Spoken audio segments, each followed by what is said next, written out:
Right. Jen, I really appreciate your time. This is the third time we've actually spoken. I didn't realize, but we did an interview by phone.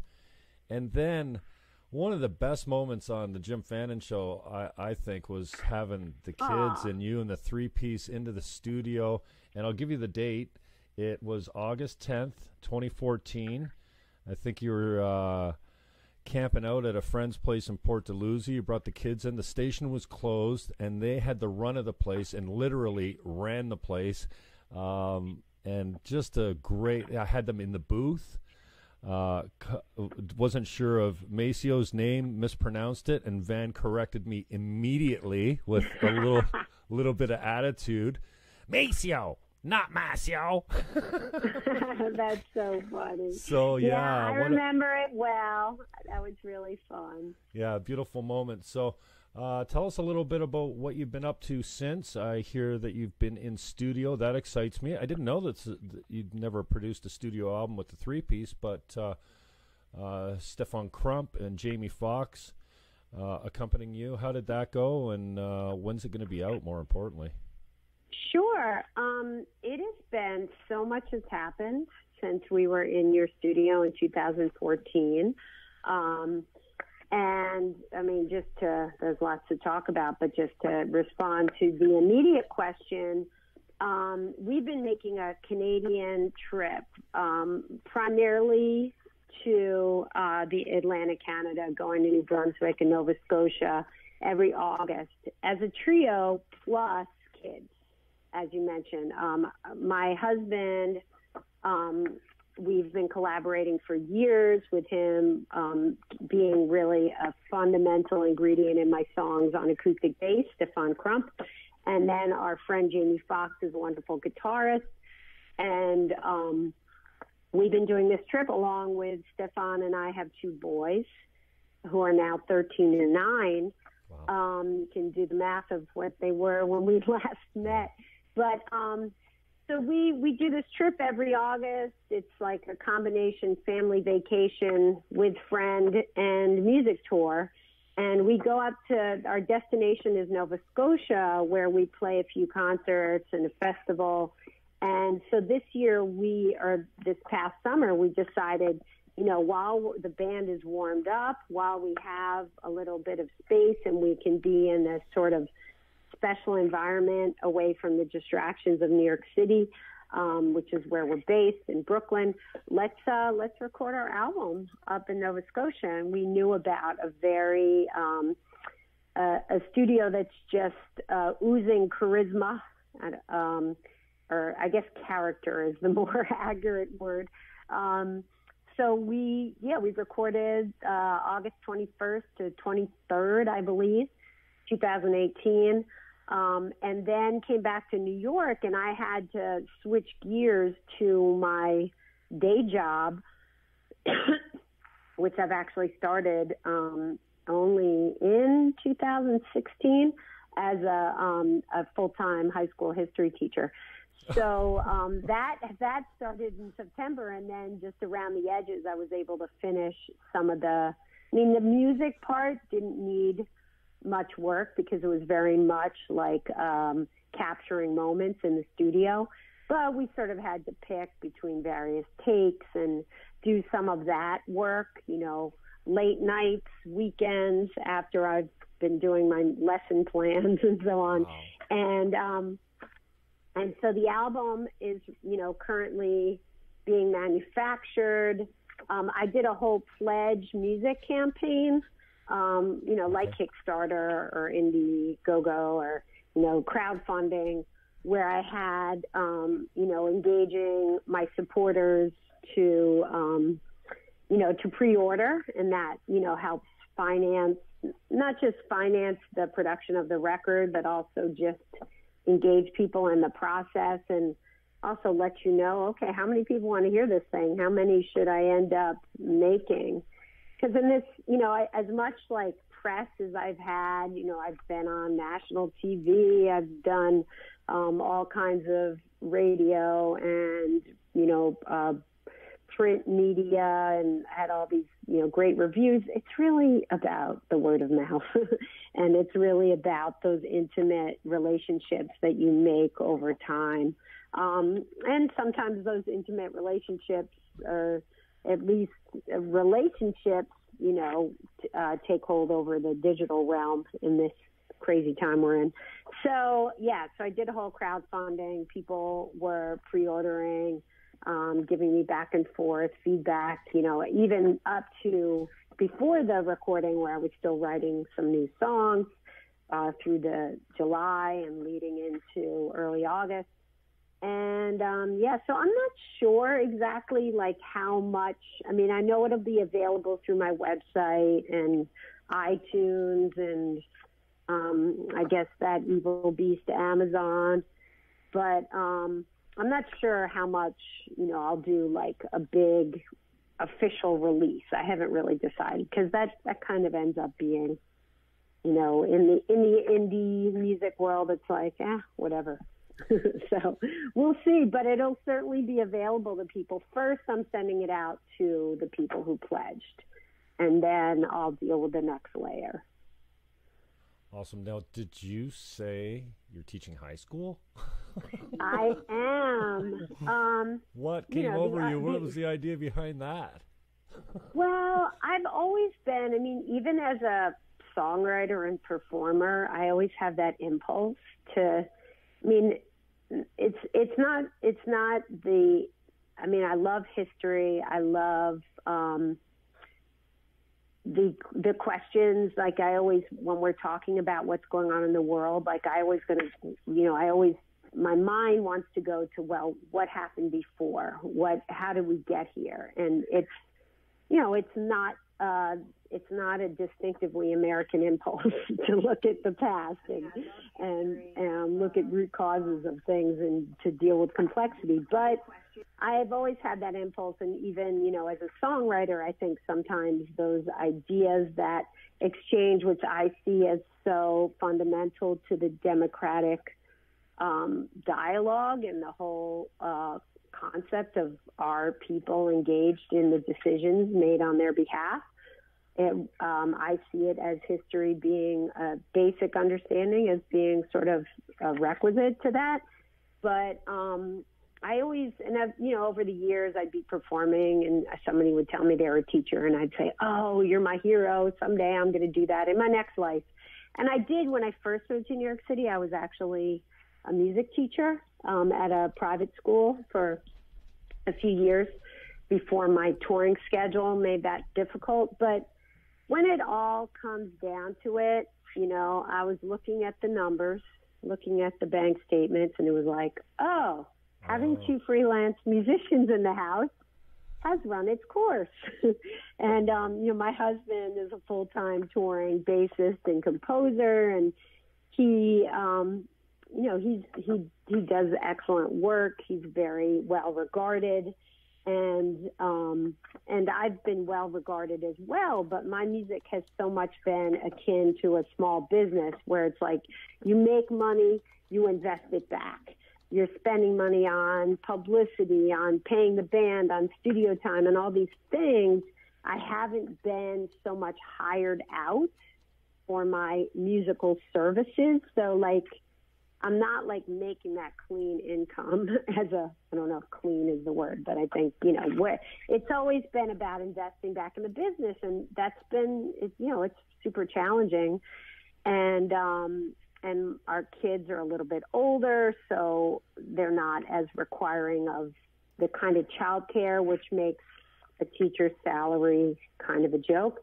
So I went back to school, got my master's in education, and took a bunch of graduate history courses as well. And now I am certified in teaching in New York City public schools. What are the lessons like? What do you like to hit on? What's your favorite subjects? Well, I've done a few different things over the years, because I've been sort of in my initial entry, then I had a few temporary jobs. Somebody is out for the semester, or they just got a surgery, or things like that. And also, just what does the department need? You have to be a little bit jack of all trades. So I've taught about American history through the lens of music. That was sort of my dream path, my dream curriculum. I've done a curriculum called History of Black Music, where it's like how much you actually learn about America in the 18th, 19th, 20th centuries through the music that has come through this amazing mix of cultures that through violence and oppression somehow has created a lot of beauty and resilience. I've taught economics and looked at issues like scarcity and even topics like the refugee crisis through an economic lens. The economics of recycling, the economics of, different things, and looking at investment and how, what have different world religions, what have their scriptural takes been on interest. It's like, wow, it's interesting that all of the world religions have some holy texts that say you shouldn't loan money at interest, yet our entire financial system is based on it. I've taught government. I've gotten into the U.S. Constitution, the Second Amendment, kids writing essays for and against repeal of our very strangely worded constitutional right to bear arms. And then this year I'm doing global history, looking at some of the classical civilizations in China and India and Greece and Rome, the three Abrahamic faiths, how much they're emerging, which in this political realm, people are just so, people who claim to be religious being so basely ignorant about religion.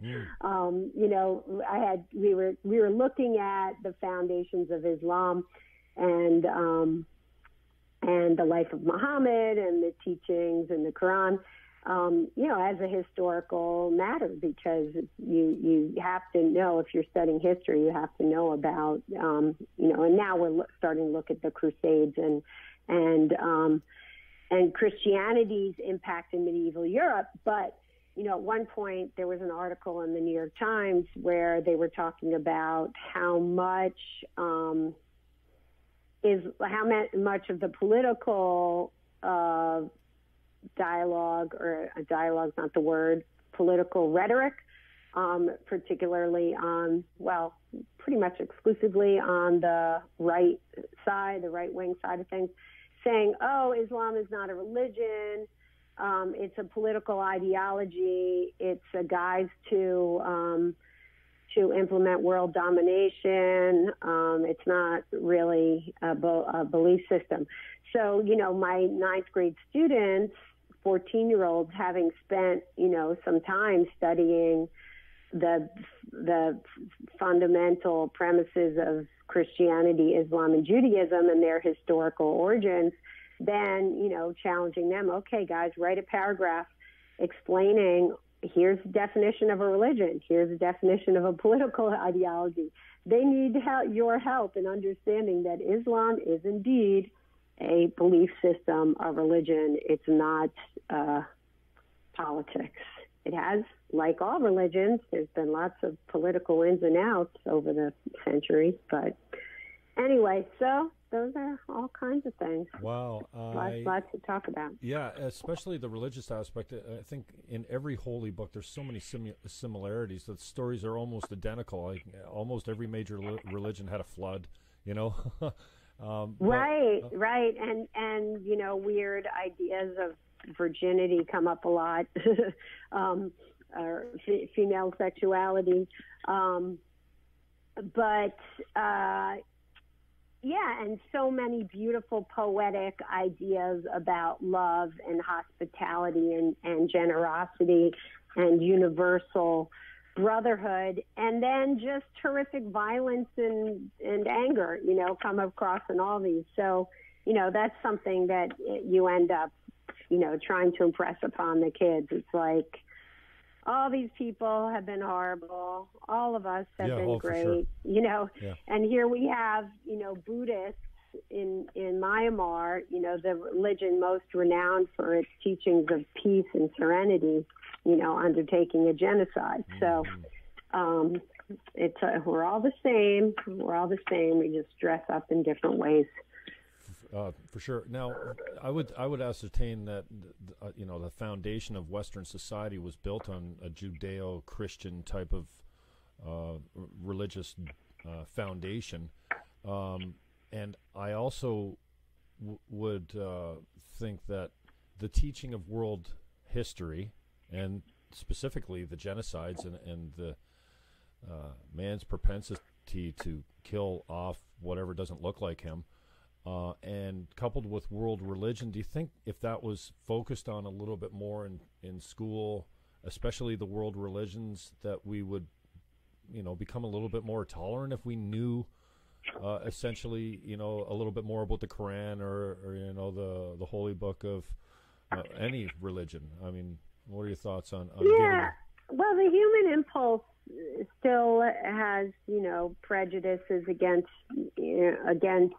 strangers and biases towards sticking to our own type. But I think, if there is more awareness, more education, people are going to be less easily preyed upon by demagogues and less inclined to follow. So people are still going to have those impulses. It's whether those impulses are played out on a wide scale by opportunistic politicians.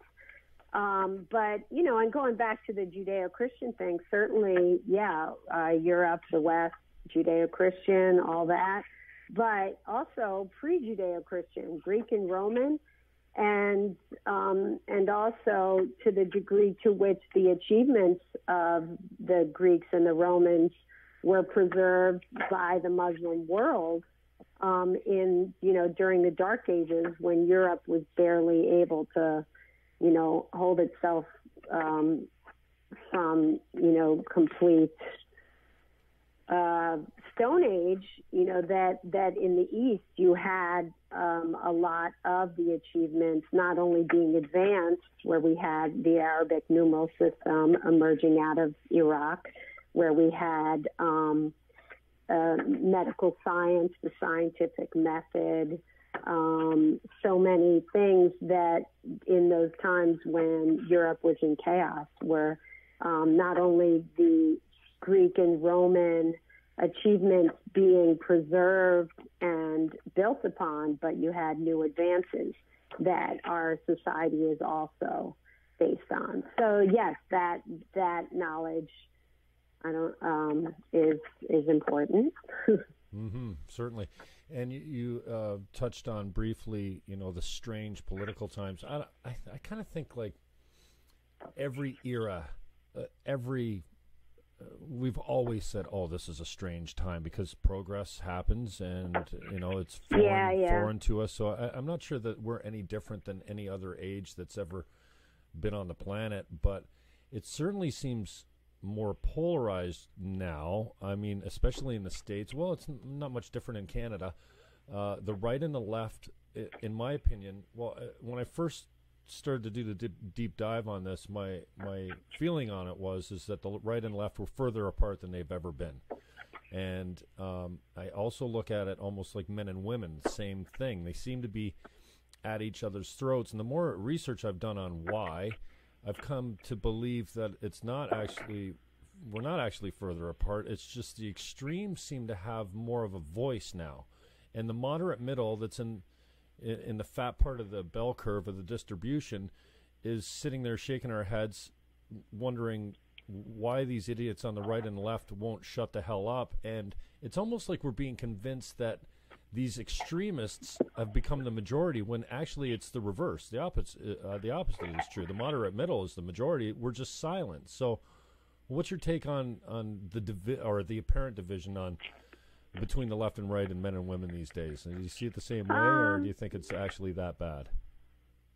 I don't know about the polarization thing because, on the one hand, the right, left, at least in the States, and I would suspect to some degree in Canada, the center has been moving to the right. I mean, if you look at economic policies, if you look at a certain acceptance of what is the social safety net, if you look at militarism, and I love President Obama, but a lot of the substance of his policies were not that different from Nixon. Right, because Nixon was coming from where the status quo was more to the left. So he was having to move rightward from that. Obama was having to move leftward, barely, from a status quo that had moved considerably rightward through the 80s and 90s. So, to my mind, I'm of the left. I always have been. I was raised that way. But I also, as somebody who is interested in history, you look at where has there been progress that is now universally across right and left embraced. Investment in infrastructure, investment in education, access to education being a universally accepted value, having people being cared for in their retirement, having the government invest in science to the degree where you have development, say, science and technology, where you have something like the internet, which the seed money comes where? From the government. Having government being seen as an important place where we invest in our future, that is something that has been consistently pushed by the left over the opposition of the right. So I can't help but say now, there are certain things that, the right accepts, or even, racial progress, like the right no longer can explicitly say, President Trump accepted, but, everybody loves Martin Luther King. Everybody loves Martin Luther King was looked at by the right wing, by the conservatives, as a communist, dangerous man. Mm-hmm. Now everybody loves him. So everything that the left has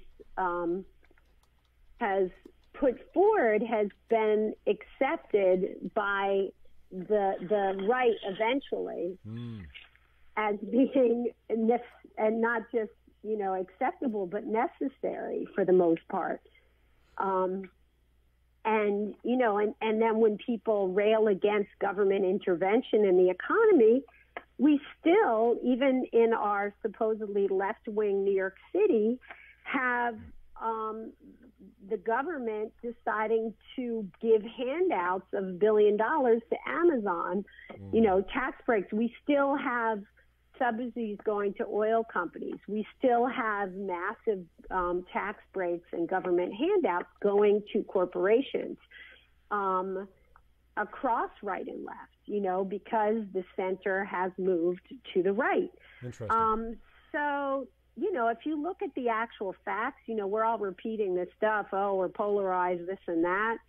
But, what do people actually want? They want what the left has put forward. But the thing is, the reality is complex. And, and I'm speaking out as a partisan, the left wing, the Democrats, the whatever, the liberals tend to acknowledge and embrace complexity and sometimes speak in terms that the average, overwhelmed, struggling to survive person does not find compelling. Whereas if you look at Trump phenomenon, he is unabashed about speaking 3, 4, 5 words at a time and repeating them to whatever extent they're outright lies. I was just watching a clip last night, all through his campaign. I am the law and order president. I am law and order. Law and order. So people hear that, they're like, oh, okay, law and order. Hillary Clinton just went on like a 5-paragraph discourse about the intricacies of criminal justice reform. And I'm going to go with the guy who says law and order, even if his entire so-called business career has been based on subverting the law. And his entire cabinet and administration has been about bending the corners of the spirit, if not the actual letter of the law. So that's my take. And you touched on Obama, and similar to Obama, I think when our lefty prime minister came in, Justin Trudeau, I'm traditionally a lefty. He's a little neoliberal. Yeah, he's adorable, and I've tended to be a lefty as well. I mean, my first election was 1993 for the Green Parties, for the Green Party in Niagara Centre here, and I ran probably 8 or 9, maybe 10 times as a Green, in addition to some municipal campaigns and all that kind of stuff, and only because I thought it was important for us to have the conversation. Nobody really knew what a carbon tax was, in '93, or how to tax pollution, which is a market-based, moderate solution that was forwarded by conservative or moderate organizations, and now somehow it's seen as some lefty thing. Well, and it's a certain amount of wealth redistribution as well, but it comes from the taxes of people that are doing harmful things to the environment. So, I went down that road, and all my beliefs meshed with the left for a long time, and I've gone through. I'm kind of a loyal guy by nature. I'm loyal to my Philadelphia Eagles. Loyalty is one of my things that runs deep with me. And I didn't realize that, now I just turned 50 years old. And for the last few years, I've been open to listening to the conservative pundits and talk show hosts like Crowder and Shapiro and crying out loud, I've done a deep dive on Jordan Peterson's work. I'm fascinated by the big 5 personality types, and I think that explains a whole lot of why we have such different takes on politics and sex and things like that. And so for many years, I've been really adjusting to the fact that I'm not 24 years old anymore. I don't believe everything that I used to believe, and I didn't realize it would be so painful coming off of my old beliefs that in some cases weren't well debated or researched. I just fell in line with the left-wing talking points. But what's really gotten me lately is the idea that words are violence, and that you can't say that here, and that if you criticize the Muslim faith in Canada, it's actually against the law, and you can be taken before the Human Rights Tribunal and convicted with very little evidence or jurisprudence. And so, as a lefty socially and as a righty fiscally, I've had this huge swing that's been painful to come off of what I used to believe, but everything for me seems to hinge on freedom of speech. So what are your thoughts on your traditional lefty views and how they may have changed or not with our struggle with you can't say that here? Twitter banned a girl in Megan Murphy in Vancouver for tweeting that men are men and women are women, and men can't become women no matter what the hormone level of their supplements or their sex change. I mean, like, I know Twitter's a business, they can do whatever they like, but it just seems like the right is being shut down by the left saying, no, you can't say those things here. And for me, the fundamental cornerstone of democracy is being able to say what you think. And that's how we learn, because if you say what you think and it's incorrect, you'll be corrected right quickly and you'll learn from it and probably don't say those things anymore. But that's how we think, is with words and speech. So I wonder if you've got any concerns with the freedom of speech in the States.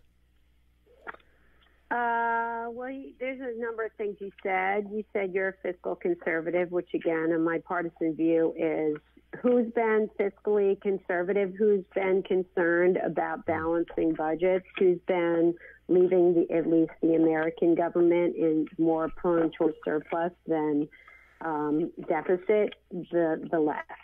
So the right no longer has any claim, historically, factually, rhetorically, sure, they'll say I'm a fiscal conservative, but there is, like, since the 1980s, they have not, you look consistently in the United States, maybe in Canada it's different, fiscal conservatism, or at least fiscal responsibility, has been owned by the left. As far as freedom of speech, I think that it's a fun thing for people to speak about in simple terms. It's not something I'm concerned about, and because I think that it's been hysteria and these kind of extreme examples that have been, and people profiling also, like college students and so on. Oh, these college students all got up in arms and they wouldn't let this person speak. It's like, they're college students, dudes. Like, this is what they do. This is their job. They're adolescents. You know, like in many cases, like technically they are adolescents. So stop looking at this as a microcosm of society. It's like, you know, I reread Lord of the Flies as some allegory, which is what the author intended, of society, that we're in a Locke or a Hobbesian world. It's like, well, those are also prepubescent boys, you know. So what they're yes and no as far as illuminating what's going on in society. But I think when it comes, I mean, I think all these things are anecdotal that get amplified into hysteria, like, oh my gosh, you can't say what you want. But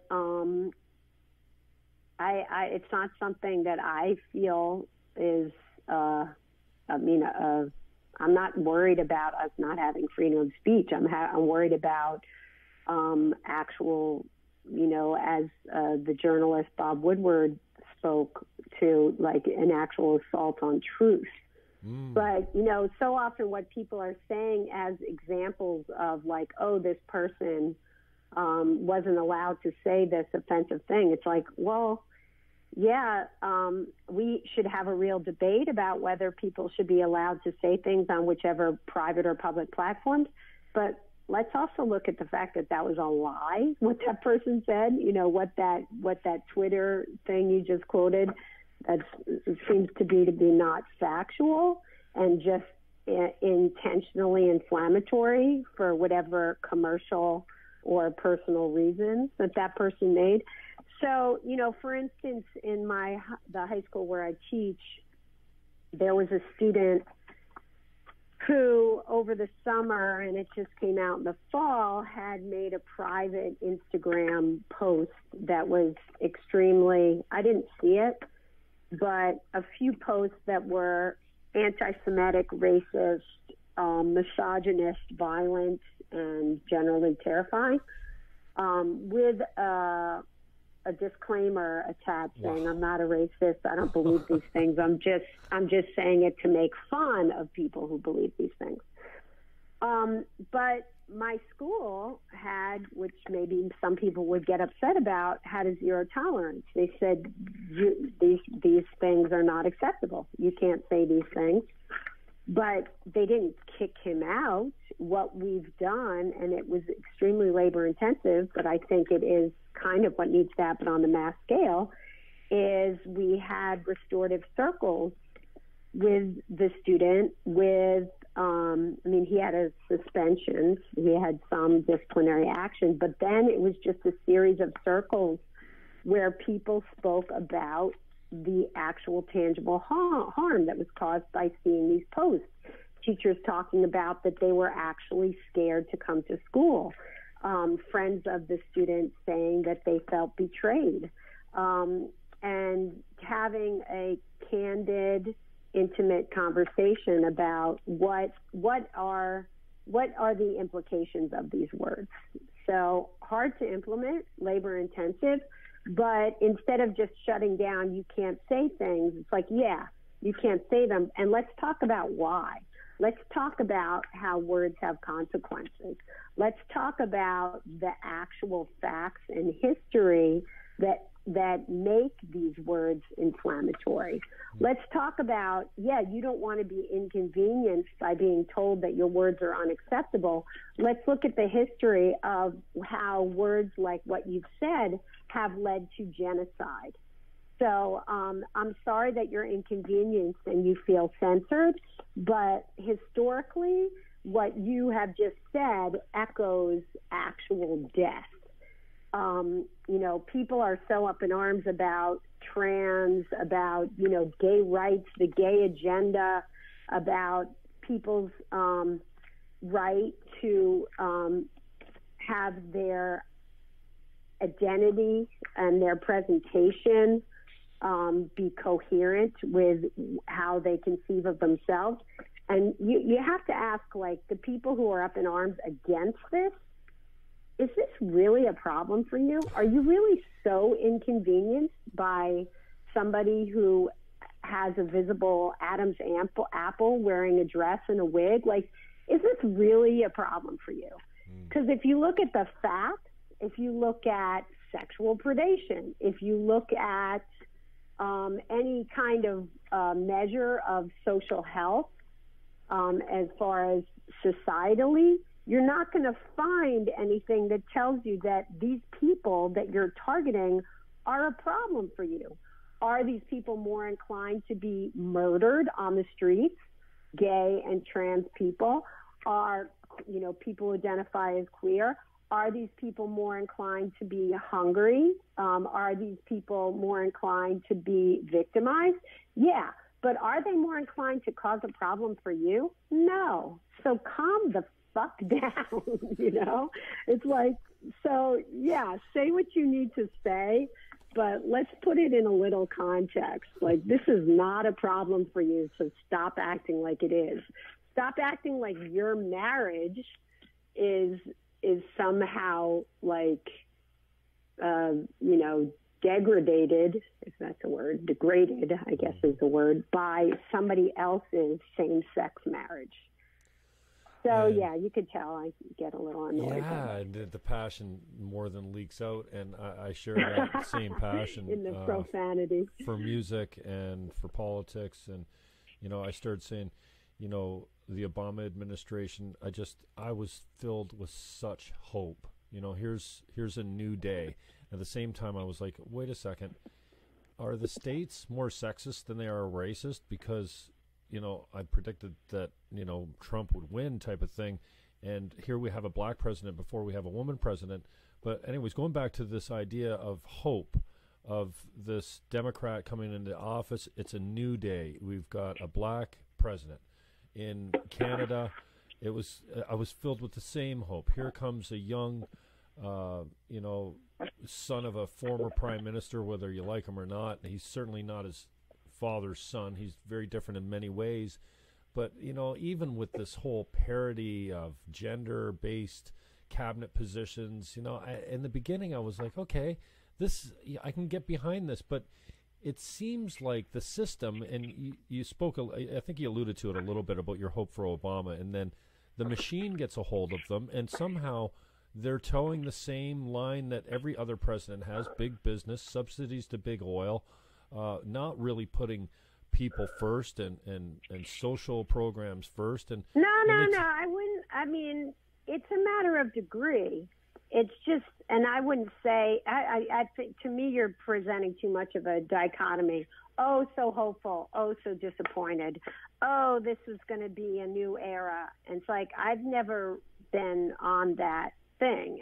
And if you look at what was done, I mean, I'm not so detailed about Trudeau, but my impression is, yeah, I'll take like 90% of what he's doing over Stephen Harper. Yeah, it's not these people. We don't want kings, but yet we want the people that we like to be able to do things without compromise. there's a balance of powers. There's a private economy. There is, we're still in capitalist societies where businesses, are allowed a large degree of discretion in how they run things, and we are not inclined to regulate them to the degree that they should be. So, if you look at the actual structures of government, none of this is that surprising.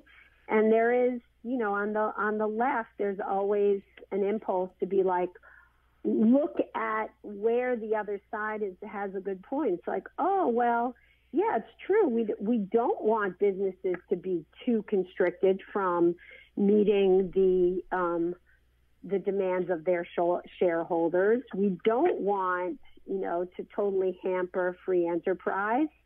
So, and sometimes there's maybe too much credit given to the other side, and that is, I think, the liberal impulse to take all things into account and also not want to be extreme, right. Unless you're like extreme left, unless you're Stalin, but that's not what anybody's ever aspired to. So right. I'm just doing it more in terms of a clear eye, but did the stuff that most people didn't even pay attention to as far as what Obama administration forwarded, is that like incredibly powerful and important, and did it move us forward? Yes. And the impulses, like the handouts to the auto industry, that was absolutely crucial in rescuing our economy from free fall. The environmental progress as far as, again, with the auto industry, raising fuel economy standards, absolutely crucial. What about the banks? What about the banks? Yeah. Well, that again, it goes back to the earlier point. Nobody wants to, everybody wants to listen to them and say, partly because of their success in making their world so incredibly complex that most of us have no idea what they're talking about. Okay, we'll trust you and do what you say.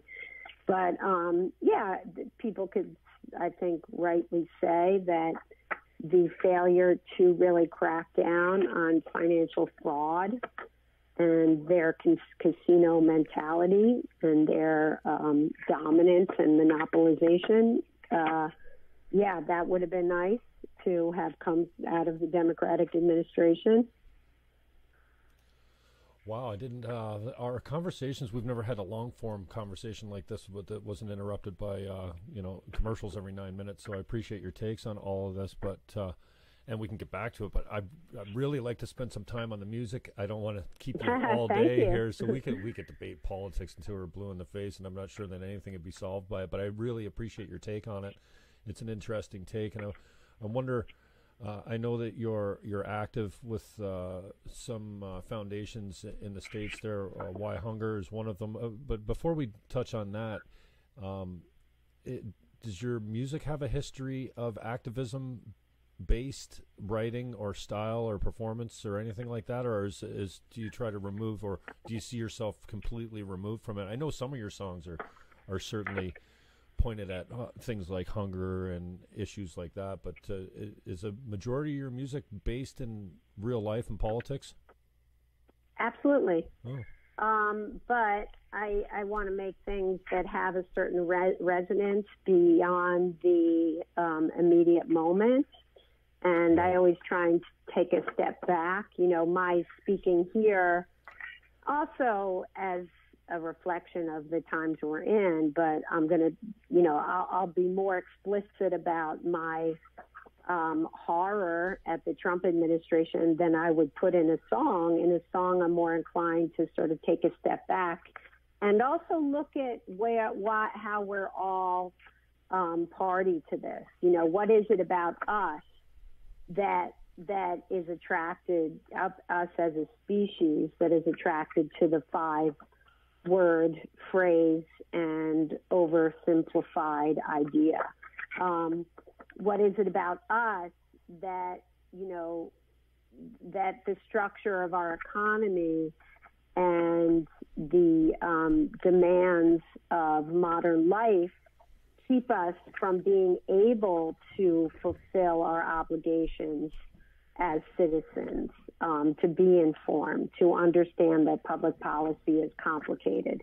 I've written, I have a song that I wrote many years ago called Passive People, which is about that. We are passive people, but it's a song of empathy. It's like we're passive because we're too busy trying to survive.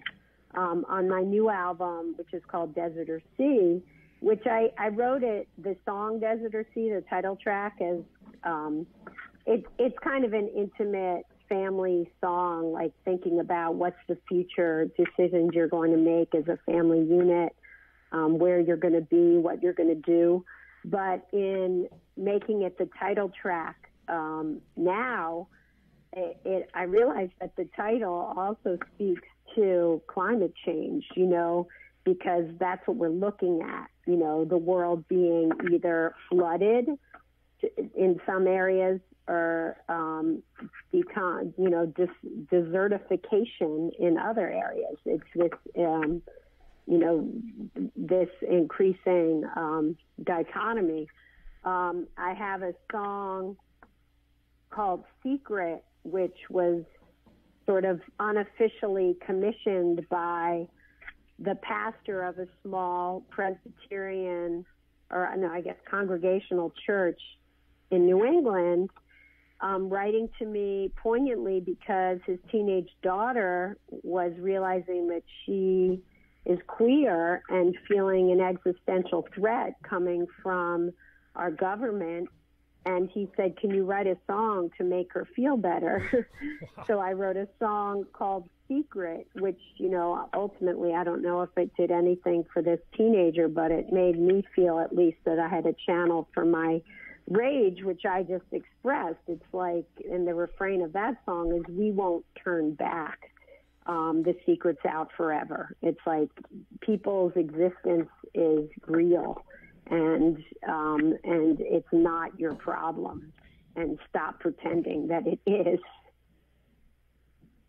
So yeah, I have a new song. Some of these debates, which they're ancient debates about, does someone really love our country? What does it mean to be a patriot? But I have a song called Drinking Song, which sort of meditates on the notion of patriotism in the context of some of our contemporary debates about whether you have to go through the rituals of standing for the anthem, and this goes back to this whole simplicity thing.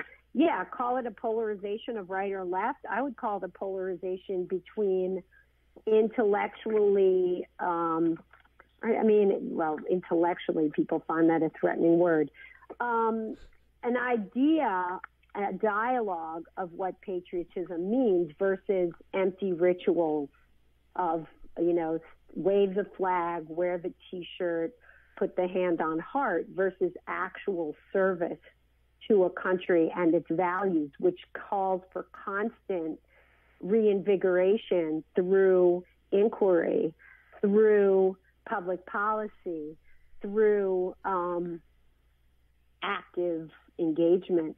So, our national anthem, Star Spangled Banner, had its origins, it was written by a slave owner, who the melody of it came from an old British drinking song. So I have a song called Drinking Song, which is kind of talking about these things which I just spoke about. Wow. Of what does it mean to be a patriot, and how historically in our country, if you do a poll on patriotism and optimism and belief in American values, they're typically the people who are most patriotic are then the people who have most had to struggle to be accepted in the full citizenship Any hope before we move on from politics? We could get stuck on this. Any hope for the current administration that we come out of this better on the other side on anything? I think it's pretty awesome how women, you said earlier, women and men not getting along. I don't see that. I don't see it in those terms. But the degree to which women are after, we're talking about millennia. We're talking about all of human society. Women just saying no. That to me is exciting, and I do feel that the cat is out of the bag, and I don't feel like it's gonna go back to the same kind of, oh, well, that's just the way things are. Right.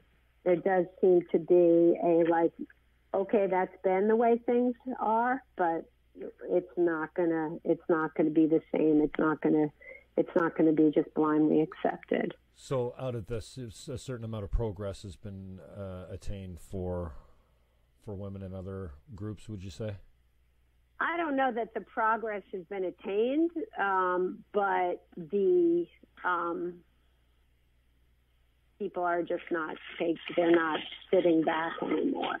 Right. So to whatever degree but we certainly are getting closer towards actual representation in our Congress.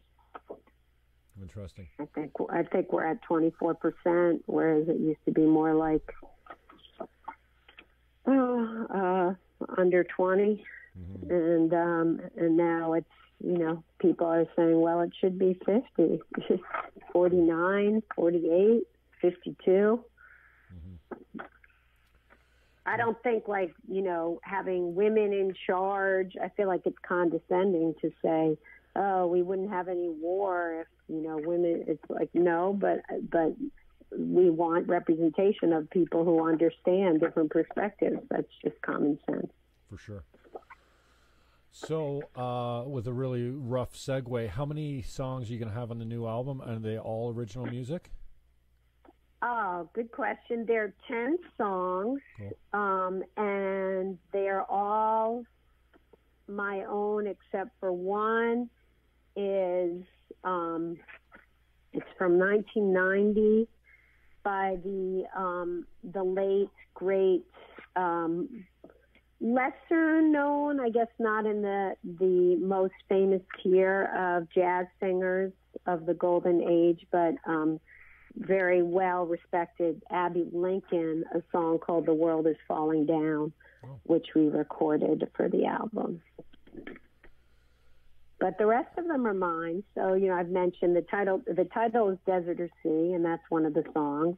Okay. There's a drinking song I mentioned, which actually most of the songs, or all of the songs, have all been written by me, words and music, aside from the Abby Lincoln song. But drinking song actually was a real collaboration with my guitarist, Jamie Foxx, where the guitar part, I wrote the melody and the words, but the actual musical, we were going back and forth, trading musical ideas. And so that's a real collaboration.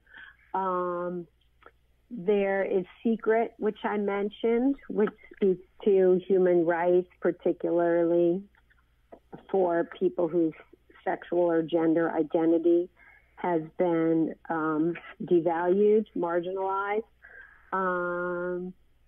What are some others? There's a song called Home, which is kind of a love song about, making your home where you are, collaborating, solving problems as a couple. There is, what else is on here? There's an old song, which we might have even played in the studio, or maybe not, but a song called Gold, which is something we've done forever in our live performances, and it's a real jam out kind of song. Right. So, and there's I think the last song, drinking song was very up to the wire as far as the studio and the tour in the summer, but there's another new song called Gentleness, which I actually wrote for my younger son, just celebrating his personality. What are the kids up to? Tell us a little bit about what they're interested in these days. They don't have a shortage of personality, that's for sure. Yeah. Well, Maceo, being 13, he's away on he's actually on a sleepover. It was an overnight trip to New Jersey with a bunch of friends and a friend's dad who took a crew to a birthday sleepover party to another house. So he's off with his friends. He plays guitar under duress. Yeah, he's actually a really good guitar player, but he complains every minute of it. He hasn't found the bug outside of our coercion. Okay. And then Van is more enthusiastic, though still complaining and procrastinating. Great piano player. He works pretty hard and digs in. And you know, this morning he loves projects and being enlisted. This morning I got him to help me. We made crepes for breakfast. What's that? And like crepe. Well, I don't know what's the Canadian at crepes. I'm giving it the French crepe. You know. Yeah. Okay, I got you. Skinny pancakes that you roll stuffing inside. Yeah. So we made the batter and put them on the pan and the butter and so on. And yesterday he was helping me also do some of the stuff. I'm mailing out. I don't have the CDs yet, but people who were supporting the album Desert or Sea also, you know, ordered some of my previous releases, because this is the first trio album, but I have like, I don't know, depending on how you count, like eight or nine previous recordings. Right. So some of them people were buying as part of. Is it The Reckoning I got from you on vinyl? Was that the one I got on vinyl, The Reckoning? I think it's a picture. Reckoning, yeah, that's my latest one, which came out 2014. Yeah. No, great album. It sounds great on the vinyl, too. Thank you. And, I'm really looking forward to the new stuff coming out. And Into the Mystic, one of my favorite Van Morrison, one of my favorite tunes of all time. Just, it's nice to see that blowing up on YouTube. 10 years old, coming up on 400,000 views. So that's something that's really popped for you for sure, eh? Yeah, I didn't monetize it because it's not my song. Maybe I should have wiggled around the copyright there, but we did. Somebody saw it there and reached out to us about licensing it for a TV show, and it did show up.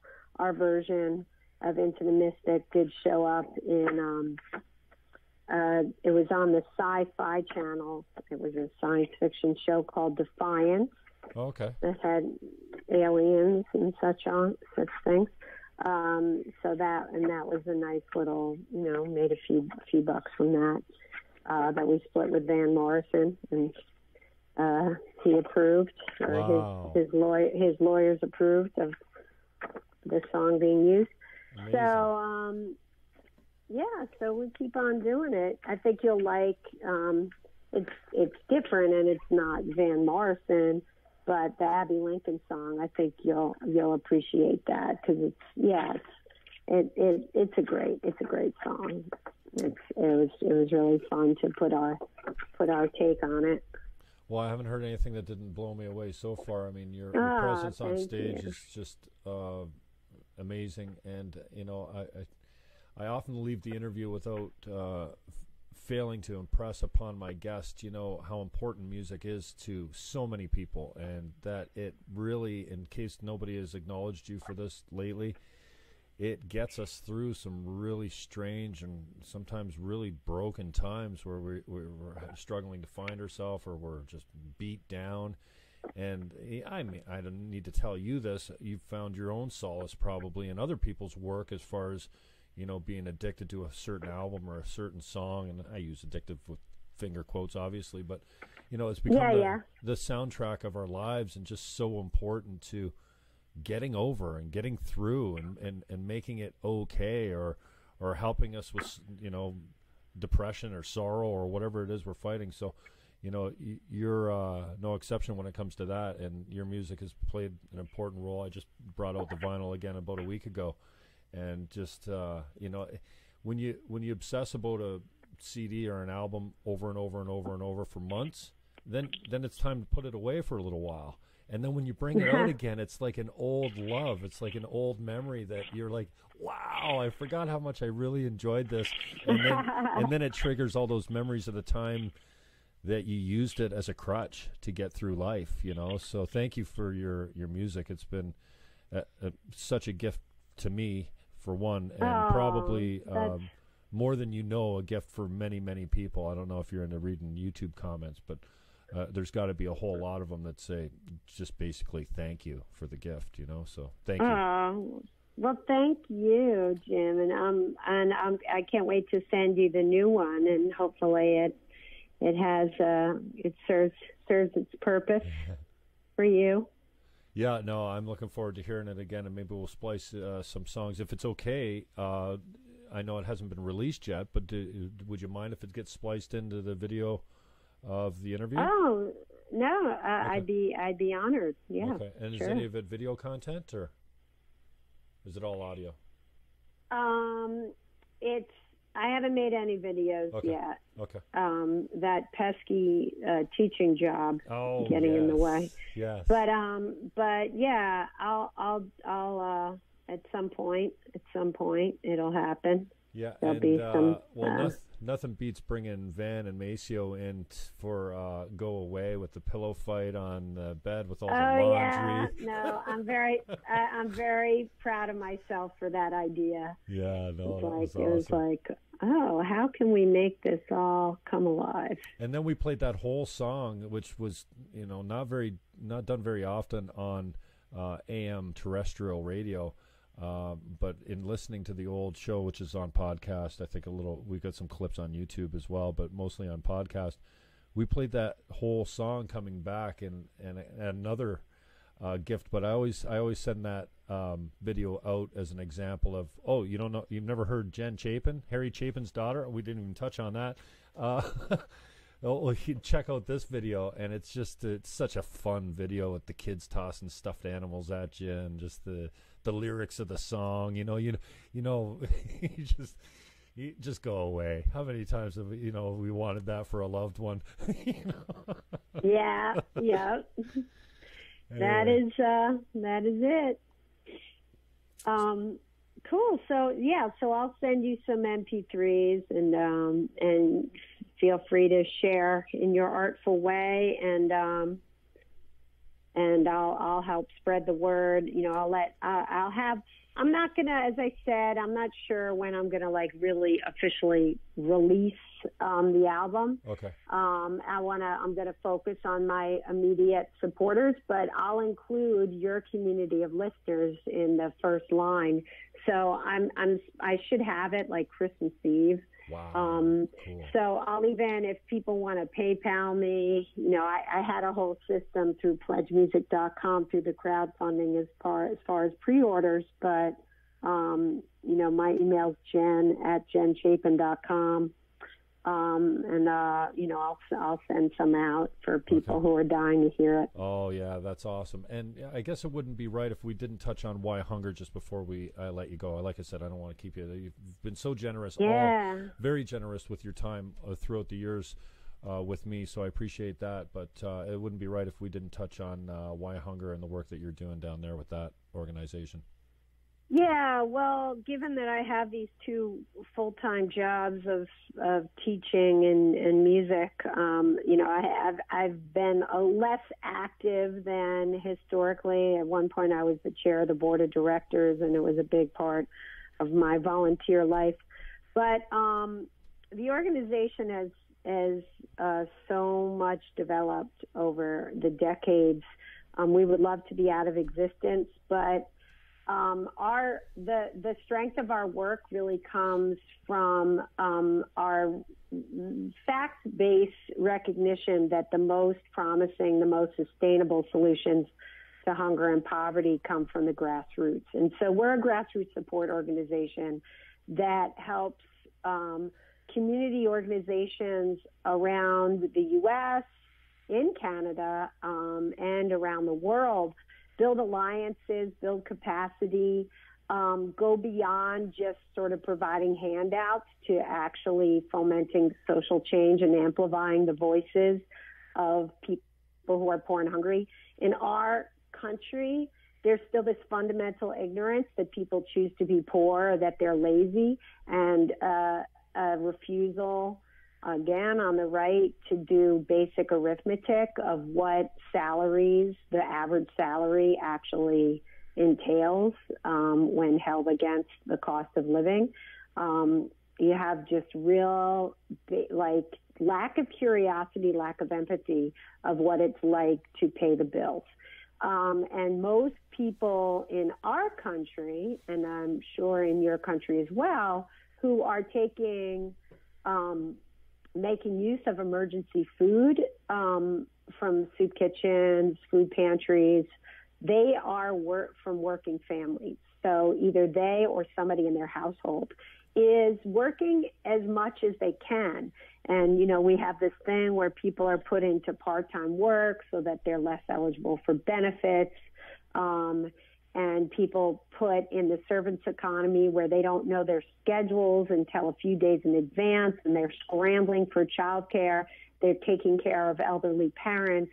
They're trying to decide between paying for prescription medications and paying for school supplies for their kids, let alone rent and food.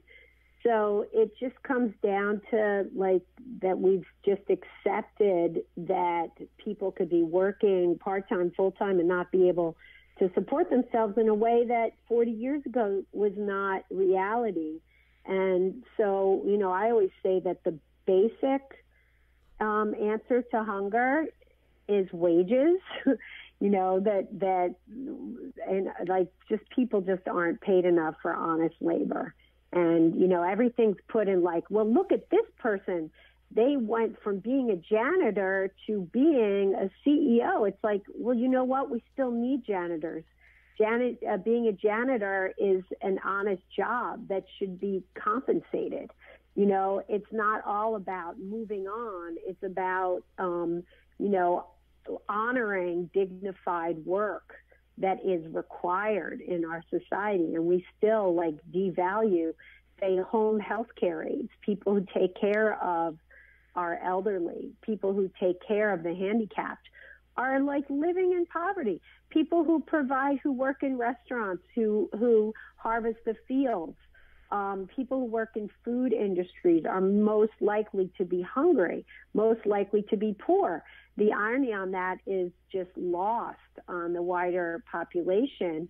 And so it's really just having the voices of people who are struggling be out there and helping build capacity of organizations where people are helping themselves, advocating for themselves, making changes to government policy because they know what needs to happen. So that's what Why Hunger is about.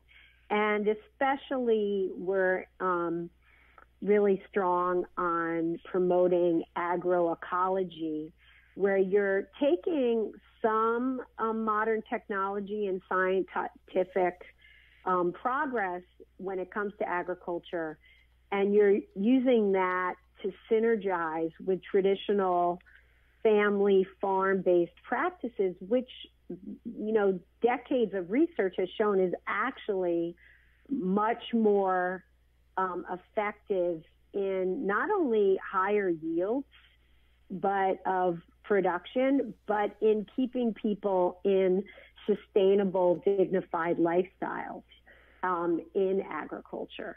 we have this well-financed lie that super high-tech, super mechanized monoculture farming, GMOs and such, are the future and are required for feeding the world. And that's not actually borne out by the evidence.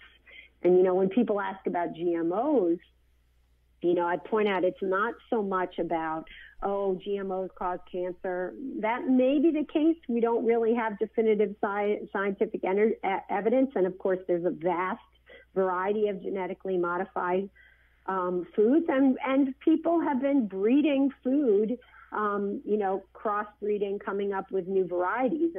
For millennia. Corn was the indigenous Mexicans and Guatemalans are who created it as a food staple back in the day.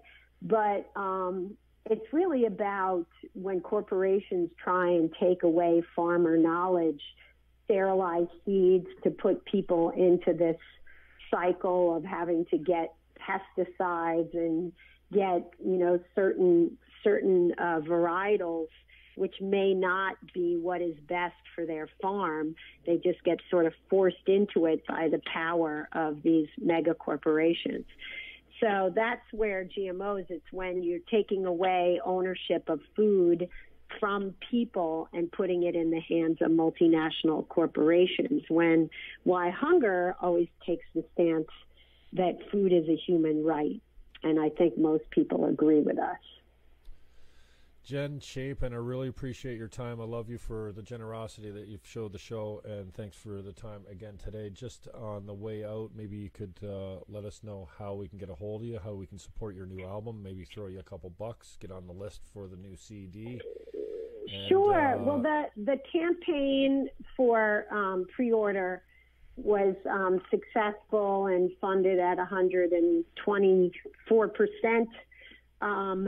And I can't, that website through pledgemusic.com is closed. Okay. But as I said, people could just shoot me an email. I'll post something on your thread. Okay. I'll do as far as especially shipping from Canada, which has unfortunately gotten a little bit burdensome, but or shipping to Canada. But if people want to get a hold of the record, they will certainly, your special group of listeners should certainly be able to get it. So I'll share that information. I'm going to try and grade some essays first. And because I always procrastinate it. Should we shout out? By tonight I'll share that. Should we shout out to high school? Would the kids enjoy that if you were if you promote? Show up. Yeah, sometimes kids are like, "Oh, I found a video of you on YouTube." You didn't shout out to school, or you taught? What's the matter with you? Yeah, well, you have to. The kids. It's about them. It's not about me and my little career on the side. So, we'll be in touch. All right. I appreciate your time. Be well. Give my best to Stephan and Jamie and the two kids. Well, they're not so much kids anymore, 13 and 9. They're definitely still kids. 9 and 5. They're just they're not babies. Yeah. Well, I was just listening to the show on the podcast when Van was correcting my pronunciation of Maceo. Yeah, that's funny. He was militant about it, and I loved it. I have nothing but good memories of them running around the studio. Well, more than the studio, they had the whole main floor of the station there. Yeah, it was great. Good stuff. Yeah, no, it was a good time. So I appreciate your time. Thank you very much, and we'll touch you up. Hopefully, maybe in the new year after the album's out, and we'll take it in a few other directions that we failed to touch on today. But I know it's Sunday and it's family day. For me, it's football. And nice. My Eagles don't play till 8 o'clock tonight, but scrapping for their playoff lives. But so I appreciate your time on Family Day, and give my best to the crew, and hope to talk to you soon. So thank you. All right. We'll talk soon. Bye, Jim. Bye. Jen Chapin. Wow, that was great. I'm just going to sign off here. Maybe we've already done that. So, thanks for listening. Thanks for the comments. Check her out on YouTube. You can do that. Her website, and they will, her Facebook group, they can link you to all the causes that she's involved with. The new album's coming out. She said she would have her hands on it Christmas Eve, so we hope to get that in your hands if you're looking for it. I know she's done a few gigs. She played in the alley behind Murphy's. She played on the Murphy's patio, which is out back in Hogan's Alley there. Wow, and they packed the place. She did play a gig at Mate Cafe, who I should thank Chris Lowe. Chris Lowe's for actually lending her to me before that gig. He was perfectly fine with me picking her up before her performance at Mate, so she came into the studio with the kids, the whole family, Jamie Foxx and her husband Stephan, and Maceo and Van, which was one of the greatest experiences for me, just having the kids running around and doing the interview after they played a bunch of tunes and played Go Away and Whole, and then this magical performance at a church. I think it was in Niagara Falls. I can't remember exactly the church that it was, but you see a lot of videos of Jen Chapin doing gigs at churches online, and I didn't tell her this on in the interview that you guys saw, but she's got this tremendous following on Instagram. She's not even on Instagram, but she's got a great following of people that have been hashtagging Jen Chapin for years and putting little clips of her performances and pictures of her up there. So I'm looking forward to, she's going to send me some email me a few of her tunes, which we'll probably splice in. This is going out right now to the Facebook audience, obviously, and then we've got a tighter shot with a little bit better mic'd version of this that will be available on YouTube. You can catch us on YouTube, the Jim Fannon Show on Facebook. We're just starting to work the Instagram angle. I've never hardly spent much time on it, but actually it's been paying off quite nicely for people that have followed us. Thank you very much. And then we're on all the iTunes or the podcast network, Stitcher, FM, whatever it is, on most of those platforms. So you can find this a few days. Well, usually I get it up the same day. So we'll have this up on YouTube probably today. Once I get Jen's music, we're going to splice some music in between maybe some of the conversation. And appreciate your time. So it's Sunday now at 1:35. I guess we had Jen for just over an hour. Thanks again to Jen Chapin for her generosity with the time. She's always been such a great conversation, and today, wow, did we get deep into the politics, and wow, she's got an impressive take on just about everything. So Why Hunger is one of the organizations she's involved with.